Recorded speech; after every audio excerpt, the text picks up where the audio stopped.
I love Shrek. No, seriously, I love Shrek.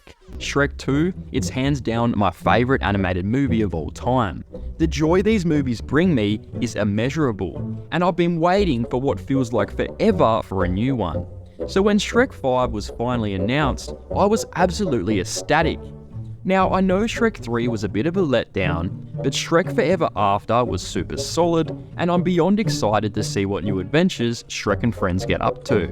But here's the thing, I can't wait that long.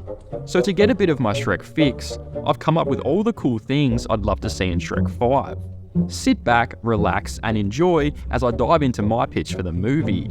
Trust me, I've got some ideas that I think you'll really like, so let's get started. The movie starts with Shrek and Fiona living a peaceful life in their beloved swamp with their 3 children, Fergus, Farkle, and Felicia. However, they are no longer toddlers, they are now teenagers. This is to give them some more personality and also show it's been some time since the last Shrek adventure. As the children have gotten older, the swamp has become increasingly cramped. Fiona suggests moving into a larger home to accommodate their growing family, but Shrek is hesitant to leave the swamp as he is very attached to it.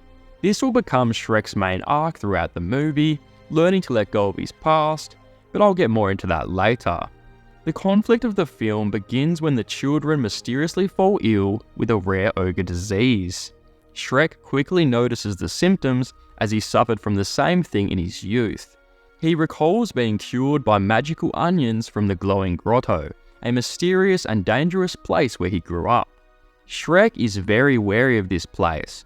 We get a flashback into Shrek's childhood, revealing that he was forced to run away after his dad tried to eat him.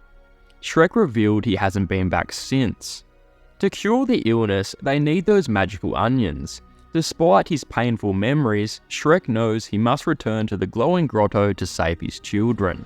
Shrek teams up with Donkey on a quest to retrieve the cure, bringing back the beloved dynamic duo. I like this idea because Shrek and Donkey are gold together, and it's a great throwback to the first movie. Fiona has to stay behind to care for the children, also Puss in Boots remains behind to help out. At the glowing grotto, Shrek and Donkey encounter none other than Shrek's father. Initially, Shrek is angry, until he learns a shocking truth. His father only pretended to eat him to drive him away. He was protecting him from a looming threat. The threat is the Queen of all witches, more powerful than even the fairy godmother. She rules with an iron fist with the help of her evil trolls.